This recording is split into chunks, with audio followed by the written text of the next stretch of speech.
Bismillahirrahmanirrahim. Assalamualaikum warahmatullahi wabarakatuh. Apa kabar teman-teman semuanya? Semoga dalam keadaan sehat, semangat, dan terus istiqomah harus kita kawal ya. Masya Allah. Senang dan bahagia sekali di kesempatan kali ini kembali berjumpa bersama kami. Tentunya masih di vlog kesayangan kita bersama di Agam TV Puja Kesuma. Teman-teman yang dirahmati Allah Subhanahu wa taala, alhamdulillah dinikmatilah ya. Hari ini kita masuk pada hari libur. Jadi buat teman-teman yang tergabung dalam Studio Hikmah Jakarta, mungkin masih punya waktu nih untuk bernapas, untuk menyiapkan tugas-tugas yang sudah menanti kita semuanya. Tentunya buat kami yang tidak lagi di usia muda, ini perlu perjuangan yang ekstra ya. Bagaimana tidak? Karena alhamdulillah dengan segala keterbatasan ini Allah masih memberikan kenikmatan kepada kami masih bisa bergabung membersamai teman-teman dalam pendidikan, dalam kuliah walaupun di usia yang sudah tidak muda lagi.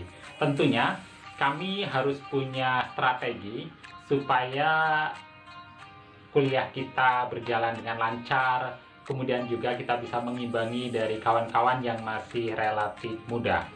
Buat kami tentunya ini cukuplah menyita waktu yang tidaklah mudah untuk membaginya ya, karena kami harus bekerja, kemudian juga memantau anak dalam sekolah, dan kami juga tentunya di usia yang sudah tidak muda ini tentunya kita punya kendala-kendala ya. Namun tentunya buat kawan-kawan yang terutama sudah dalam usia tidak muda lagi, pasti punya cerita menarik, pasti punya kendala masing-masing yang di sini akan kita ungkap bagaimana perasaan kita ketika kita berkesempatan untuk kuliah namun di masa yang sudah tidak muda lagi. Kami akan coba berbagi tips-tips buat kami dan juga untuk teman-teman ya. Mudah-mudahan apa yang kami hadirkan ini dapat membantu dapat memberikan inspirasi buat semuanya. Baik, untuk teman-teman akan coba kami hadirkan sesaat lagi. Tetaplah bersama kami. Ya, bismillah teman-teman, akan coba kami ungkap nih apa rahasia kita ketika kita kuliah di masa yang sudah tidak muda lagi. Pertama, kita memang harus meluruskan niat karena Allah Subhanahu wa taala kita menuntut ilmu ya. Kemudian kendala-kendala, tantangan itu sudah pasti ya. Pertama, faktor usia yang sudah tidak muda, ini memang kita perlu bekerja ekstra ya. Beda dengan teman-teman yang masih muda, yang secara tenaga, pikiran, semuanya tentunya masih cair. Ibarat kita berlari nih, kalau teman-teman yang masih muda-muda tentunya larinya bisa sangat kencang. Namun untuk Abu Azam sendiri ketika berlari tentunya sudah tidak kuat, tidak seperti saat-saat muda ya. Karena faktor usia memang sekali lagi itu pengaruh. Namun yang kedua adalah motivasi ya. Motivasi, nah di sini harus kita kuatkan teman-teman ya. Untuk apa sih kita kuliah? Nah, apalagi di jurusan komunikasi penyiaran ini banyak hal-hal teknis yang memang harus kita kuasai ya. Jadi kita penyesuaian juga, kalau kemarin itu kuliahnya itu kan online. Nah, sekarang ini kita sudah offline, tatap muka. Tentunya buat teman-teman yang kemarin mungkin sudah PW, sudah sangat nyaman dengan online. Nah, sekarang ketika offline kita penyesuaian lagi ya. Jadi biasanya mungkin segala sesuatunya kita ketik dengan media, dengan alat-alat yang memang sudah terbiasa gitu ya. Nah, untuk offline ini kita kembali lagi menulis. Nah, kadang tangan juga berasa kaku ya. Namun itu perlu dilatih teman-teman ya. Kemudian penyesuaian.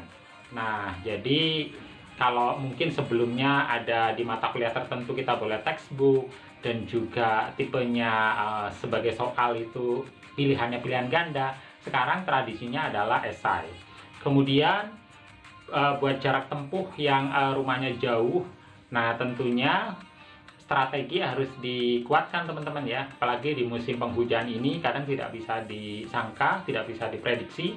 Pagi ini kondisi cerah, nah siang nanti mendung, nah sore kebetulan hujan begitu ya. Kemudian metode-metode dari dosen yang diberikan kepada kita pun tentunya variasi ya, apalagi di semester-semester tinggi ini kita banyak teknis-teknis yang harus kita persiapkan dengan baik ya.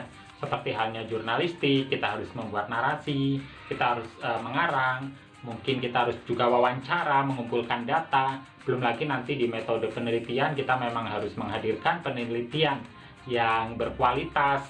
Nah, kemudian belum lagi di pelajaran yang lain ada hal-hal yang harus kita hafal, misalkan tentang ayat suci Al-Quran, dalil, dan juga dibutuhkan skill yang lain ya, misalkan pada jurnalistik, nah kita harus membuat caption yang bagus, foto yang menarik, dan juga tentunya ini tidak bisa kita anggap enteng ya, karena ini membutuhkan skill yang khusus. Kalaupun kita punya alat sekelas HP juga harus yang support gitu ya. Jadi ini memang sekali lagi dibutuhkan kerja-kerja yang cerdas, nah supaya hasilnya juga berkualitas. Kemudian kita juga harus menjaga fisik kita teman-teman ya, fisik kita harus fresh, prima, nah supaya aktivitas kita semuanya berjalan dengan sempurna, tidak ada kendala-kendala di lapangan. Nah tentunya kita harus berolahraga ya, nah fisik kita tadi harus kuat, sehat, dan juga pikiran kita tidak boleh terbebani. Maka jadikan UAS ini menjadi suatu tantangan yang di sini kita nikmati dengan proses-proses ini, namun tidak menjadikannya menjadi suatu momok ya, karena kita tentunya tidak mungkin akan menguasai keseluruh hal yang kita inginkan. Namun yakinlah ada mata kuliah atau mungkin spesifikasi kemampuan kita yang terus dapat kita kembangkan. Nah, supaya apa? Hasilnya kita tidak jauh dari analisis kita. Untuk kami yang mungkin di usia sudah tidak muda lagi, saya tidak menuntut lebih, artinya harus mendapatkan predikat yang terbaik. Namun setidaknya dalam kapasitas bertahan, tidak mengulang, tidak remedial, itu sudah benar-benar kami syukuri ya. Baik, demikian mungkin beberapa hal yang dapat kami ungkap nih, perasaan kami kuliah di masa-masa yang sudah tidak muda lagi. Namun harapannya tetap terus dapat berkarya dan menghasilkan hasil yang produktif ya, produktif, aktif, sehingga kita bisa bersaing dengan teman-teman semuanya. Demikian, mudah-mudahan bermanfaat. Wal afu minkum. Assalamualaikum warahmatullahi wabarakatuh.